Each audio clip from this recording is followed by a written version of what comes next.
When she came to the man of God at the mountain, she caught hold of his feet.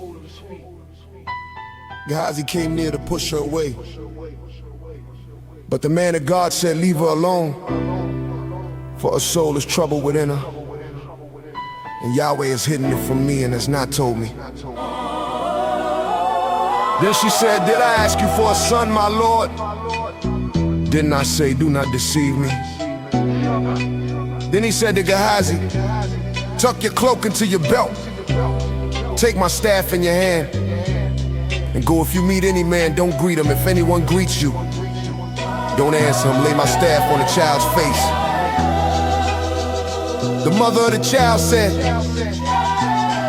"As Yahweh lives and as your soul lives, I will not leave you." So he arose and followed her. Gehazi went ahead of them and laid the staff on the child's face, but there was no voice and no hearing. So he returned to meet him and told him, "The child is not awakened."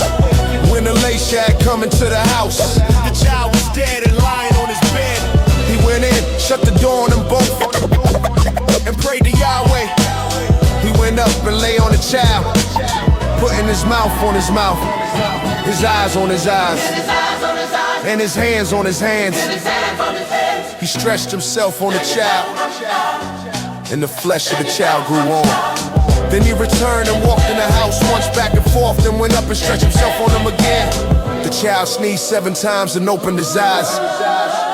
He called Gehazi and said, "Shunammite." So he called her when she had come into him. He said, "Take up your son." Then she went in, fell at his feet, and bowed herself to the ground. She took up her son and went out. Elisha came again to Gilgal. There was a famine in the land.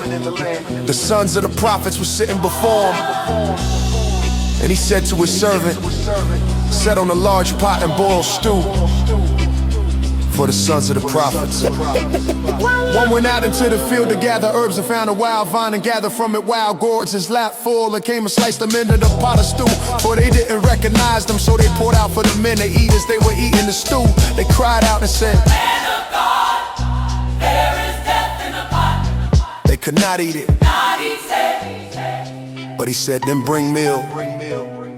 He threw it into the pot and said, "Pour out for the people that they may eat." There was no harm in the pot. A man came from Baal Shalisha and brought the man of God bread of the first fruit, 20 loaves of barley and fresh ears of grain in his sack. He said, "Give to the people that they may eat." His servant said, "What? Should I set this before 100 men?" But he said, "Give the people that they may eat. For Yahweh says they will eat and will have some left over." So we set it before them, and they ate and had some left over, according to Yahweh's word.